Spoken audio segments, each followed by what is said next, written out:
धन भी हो, ये आर्थिक भी है, ये सामाजिक भी है, ये सांस्कृतिक भी है, ये राजनीतिक, इससे मल्टी डायमेंशनल कॉन्सेप्ट। तो जो डेवलपमेंट को हम लाएंगे तो उसका मल्टी डायमेंशनल और मल्टी फेसेटेड होना चाहिए ना, इसलिए मैंने मंगल शब्द चुना, सुमंगलम ऐसा मैंने कहा।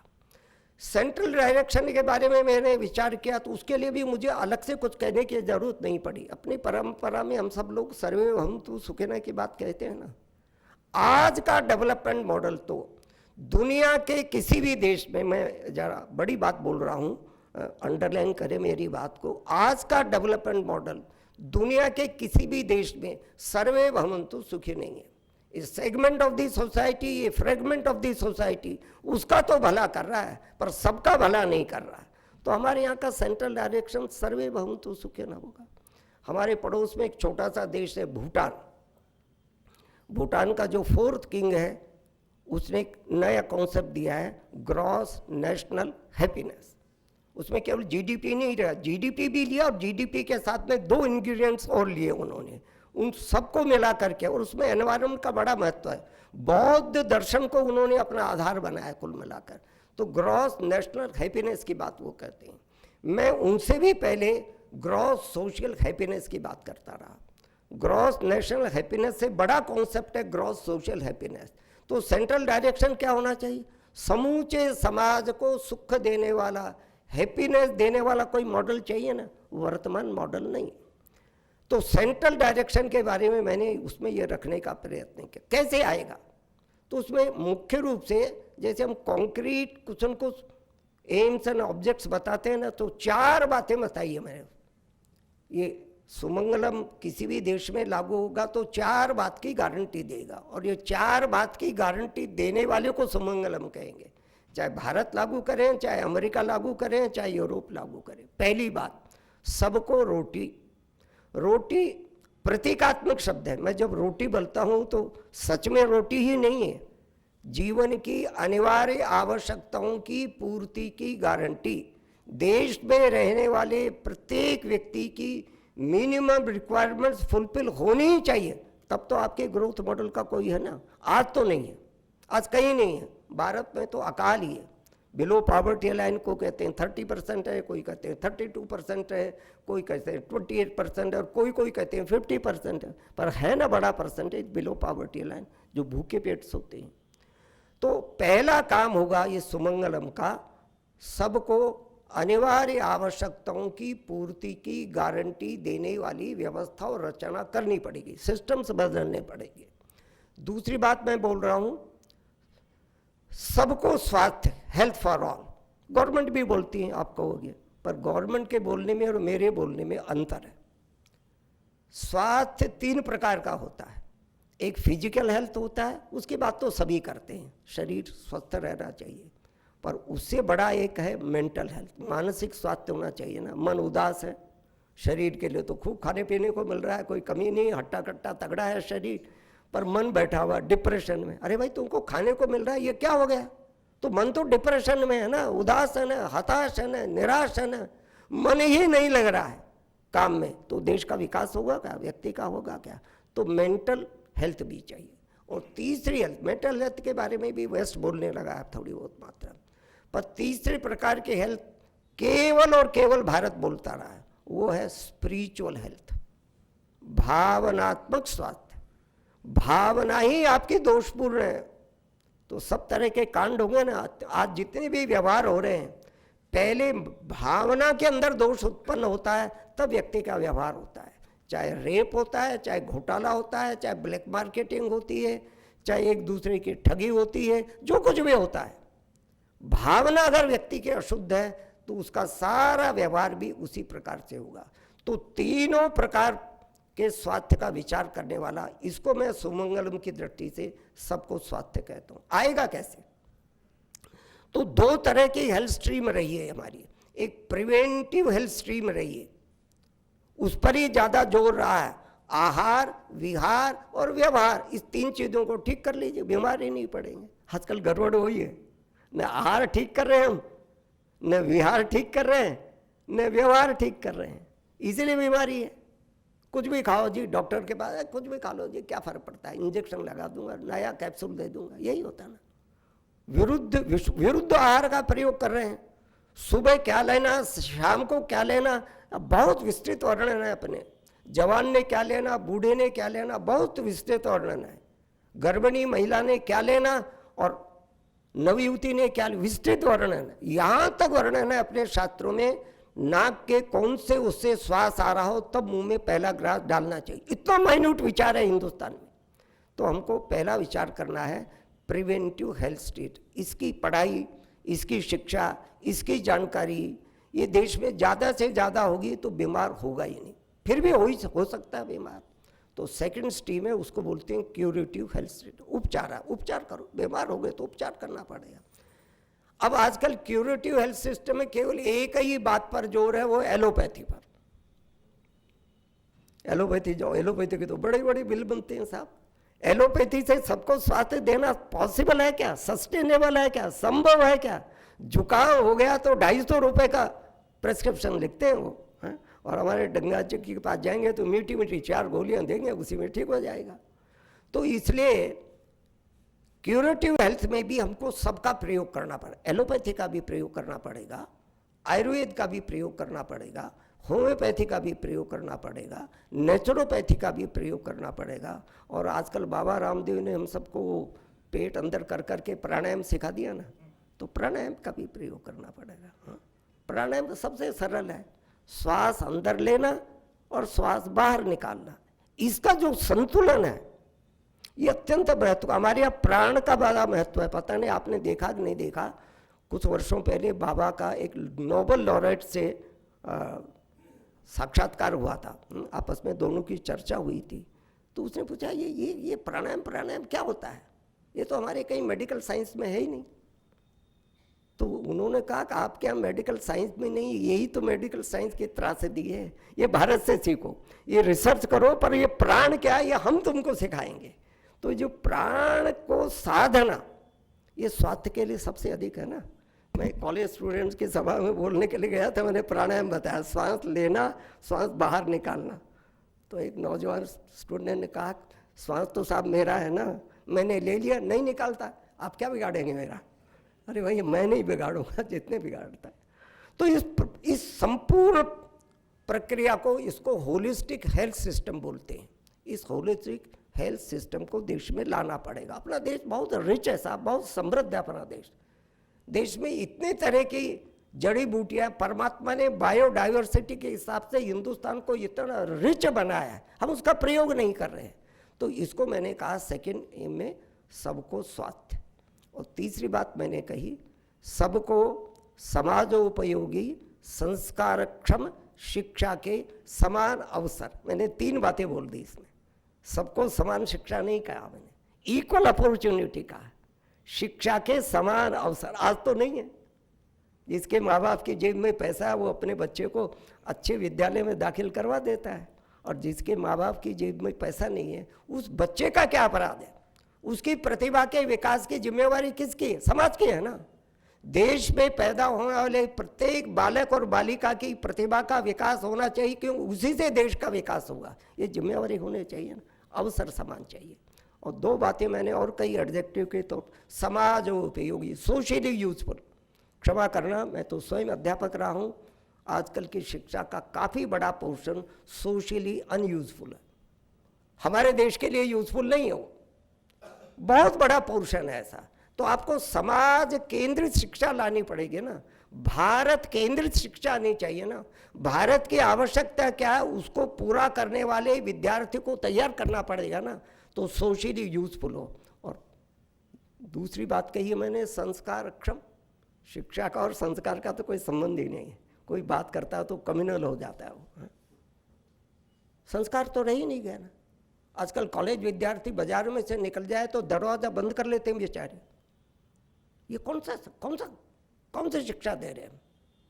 कौन से नौजवान तैयार कर रहे हैं उसमें से?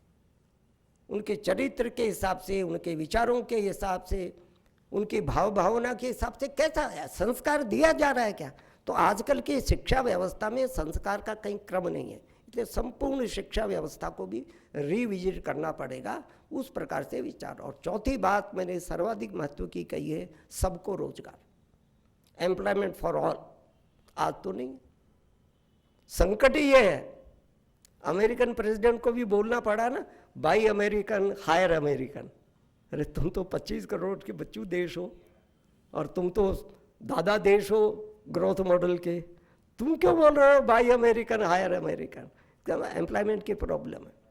ओबामा जब अपने देश में आया था प्रेसिडेंट इलेक्शन से पहले, जो पार्लियामेंट का भाषण याद करिए, ओबामा ने कहा था, भाई तुम लोग, मैंने इलेक्शन में जाना है, मेरे देश से कुछ सामान खरीद लो तो मैं रोजगार अपने देश के लोगों को दे दूंगा।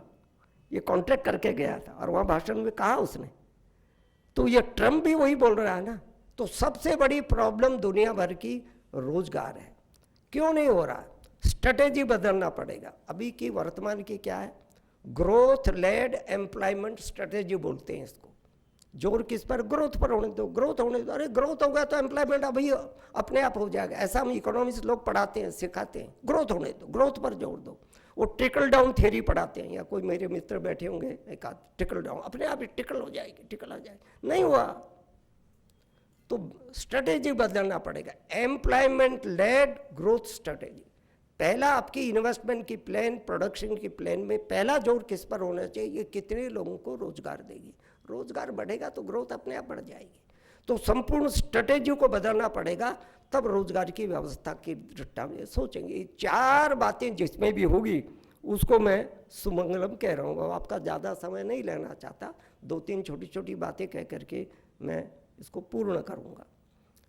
मेरा यह सुनने के बाद में सबको लगता है, साहब आपने तो बिल्कुल एकदम स्वर्ग जैसा चित्र खींच दिया, वाह वाह क्या कहनी बात, ऐसा हो जाए तो क्या होगा, कैसे इम्प्लीमेंट कैसे होगा, एग्जीक्यूशन कैसे होगा? सबसे बड़ा अहम प्रश्न तो एग्जीक्यूशन का ना। तो इसके लिए सोशियो इकोनॉमिको टेक्निको स्ट्रक्चर ही बदलना पड़ेगा टोटली। तो उसकी 2-3 बातें कहता हूँ, विषय लंबा है। पहली बात टेक्नोलॉजी का प्रश्न आता है। जब कभी भी आप नई चीज़ को इम्प्लीमेंट करने के लिए जाते हो तो सबसे बड़ा प्रश्न है टेक्नोलॉजी। कौन सी टेक्नोलॉजी से आप इन तमाम चीज़ों को वर्तमान समय में लागू कर सकेंगे? अब ये टेक्नोलॉजी का प्रश्न बड़ा टेढ़ा है। और मैं IIM के बड़े विद्वानों के सामने बोल रहा हूँ, शायद साइंटिस्ट भी बैठे होंगे, यहाँ के बड़े बड़े लोग बैठे होंगे। तो टेक्नोलॉजी को क्लासिफाई गलत ढंग से कर दिया।